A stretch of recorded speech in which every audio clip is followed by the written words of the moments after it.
کے گناہ سے رزق کی تنگی بھی بڑھ جاتی ہے، چاہے وہ ملٹی ملینئر بندہ کیوں نہ ہو، کام اٹکا ہی رہتا ہے، پھر انسان کی ہیبت کم ہو جاتی ہے، دل سخت ہو جاتا ہے،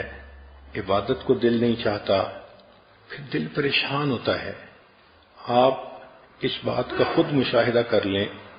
کہ جتنی لڑکیاں روگ پال لیتی ہیں ان کو راتوں کو نیند نہیں آتی، کبھی 1 بجے میسج آ رہا ہے، کبھی 2 بجے میسج جا رہا ہے، ساری رات جاگ کے گزار دیتی ہیں۔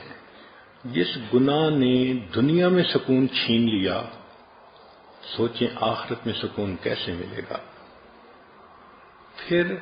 پریشان ہو کے خود کہتی ہیں اس جینے سے تو مر جانا اچھا تھا، اب تو گھبرا کے یہ کہتے ہیں کہ مر جائیں گے، مر کے بھی چین نہ پایا تو کدھر جائیں گے۔ اس لیے زنا کے بارے میں 2-3 باتیں بہت اہم ہیں۔ پہلی بات کہ حدیث مبارکہ سے پتہ چلتا ہے کہ جب کوئی شخص زنا کر رہا ہوتا ہے اس وقت وہ مسلمان نہیں رہتا، ایمان اس کے جسم سے نکل کے الگ ہو جاتا ہے، گویا زنا کرنے میں جتنا وقت گزرا وہ اتنا وقت کفر کی حالت میں گزر گیا، ایمان سے خالی گزر گیا۔ اب ذرا عورتیں سوچیں کہ جب ان کے جسم کو کسی غیر محرم نے ہاتھ لگایا یہ اتنی دیر کفر کی حالت میں رہیں، کہنے کو تو مسلمان بنی پھرتی ہیں لیکن نامہ اعمال میں تو لکھا جائے گا نا کہ اتنا وقت اس نے کفر کی حالت میں گزارا۔ اللہ اکبر، ایسا گناہ کہ ایمان ہی بندے سے الگ ہو جائے۔ پھر یہ اتنا بڑا گناہ ہے کہ حدیث پاک میں آتا ہے کہ جو انسان زنا کرے حتیٰ کہ بڑھاپے کی عمر کو پہنچ جائے اس پر 7 آسمان اور 7 زمینیں لعنت برساتی ہیں۔ ایسے بندے کو قیامت کے دن اللہ تعالیٰ آنکھ اٹھا کر نہیں دیکھیں گے، تو غیر کو محبت کی نظروں سے دیکھتا تھا، آج میں تیرے چہرے کو محبت کی نظر سے نہیں دیکھوں گا۔ یہ کتنی بڑی محرومی ہے کہ اللہ تعالیٰ اس شخص کے چہرے کو ہی دیکھنا پسند نہ کرے۔ علامہ مناوی رحمۃ اللہ علیہ کے دادا کہتے تھے کہ جو شخص زنا کا مرتکب ہوتا ہے اس کے چہرے کی ظلمت اہل باطن دیکھتے ہیں، جب قریب وہ آتا ہے تو اس کے جسم سے بدبو آتی ہے، جب وہ نہاتا ہے تو پانی کے اندر زنا کا گناہ دھل رہا ہوتا ہے، پانی دیکھ کر وہ بتا سکتے ہیں۔ امام اعظم حنیفہ رحمۃ اللہ علیہ کا واقعہ ہے، ایک نوجوان کو نہاتے دیکھ کر انہوں نے دیکھ لیا کہ یہ زنا کا مرتکب ہوا ہے۔ ابن عساکر نے ایک حدیث نقل کی ہے، المقیم علی الزنا کعابد وثن،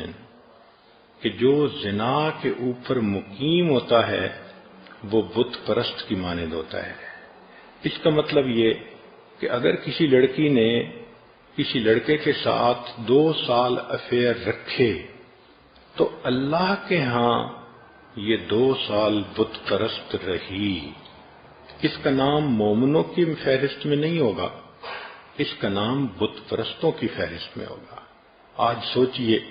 ہم بت پرستوں کی باتیں پڑھتے ہیں تو کہتے ہیں یہ ایمان سے محروم تھے، ایسا تو نہیں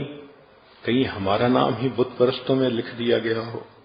اس لیے عورتیں اس پوائنٹ کو خوب اچھی طرح سمجھیں کہ یہ زنا کا گناہ ایمان سے محروم کرتا ہے، زنا کا گناہ انسان کو اللہ کے دفتر میں بت پرستوں کی فہرست میں شامل کرتا ہے۔ یہ جو ہوتا ہے نا کسی کو محبت سے چاہنا، ہر وقت اس کا دھیان رہنا، تو میرا دین ایمان سجنا، تو اللہ تعالیٰ پھر بندے کا نام ایمانداروں کی فہرست سے نکال دیتے ہیں۔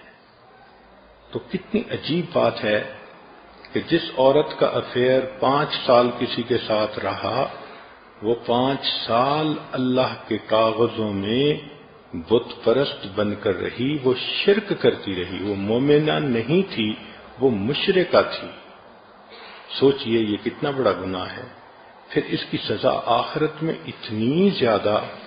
کہ پڑھ کے کانپتا ہے بندہ۔ ان میں سے ایک سزا یہ ہے کہ جو زانیہ عورت ہوگی اور بغیر توبہ کے مر جائے گی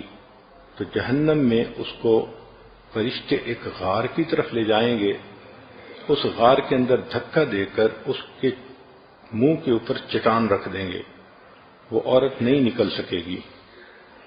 اس غار کے اندر بچھو ہوں گے، وہ بچھو اس کے جسم پر اس طرح لپٹیں گے جیسے شہد کے چھتے کے اوپر شہد کی مکھیاں ہوتی ہیں، اور اتنے بچھو ایک وقت میں اس کو کاٹیں گے، اس کو تکلیف ہوگی، مگر اللہ تعالیٰ کے کہیں گے کہ تو نے وہ گناہ کیا کہ جس گناہ کی وجہ سے تیرے انگ انگ نے مزے لیے تھے، آج تیرے انگ انگ میں زہر جائے گا اور اس کو جا کر تکلیف پہنچائے گا۔ سوچئے، اکیلا ہوگا،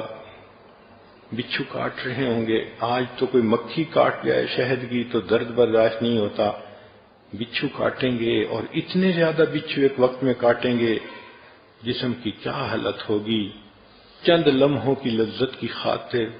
بندہ اللہ کے دربار سے دھتکارا جائے، بندہ اللہ کے نظر کے اندر مشرک بن جائے، بت پرست بن جائے، اللہ تعالی محبت کی نظر سے دیکھنا ہی پسند نہ کریں، تو ایسا گناہ کتنا بڑا گناہ ہے۔ اور پھر اس کی ایک اور دنیا کے اندر جو نحوست ہوتی ہے کہ اس گناہ کی وجہ سے میاں بیوی کے دلوں میں فاصلے آ جاتے ہیں۔ اللہ تعالیٰ اس گناہ سے بچنے کی توفیق عطا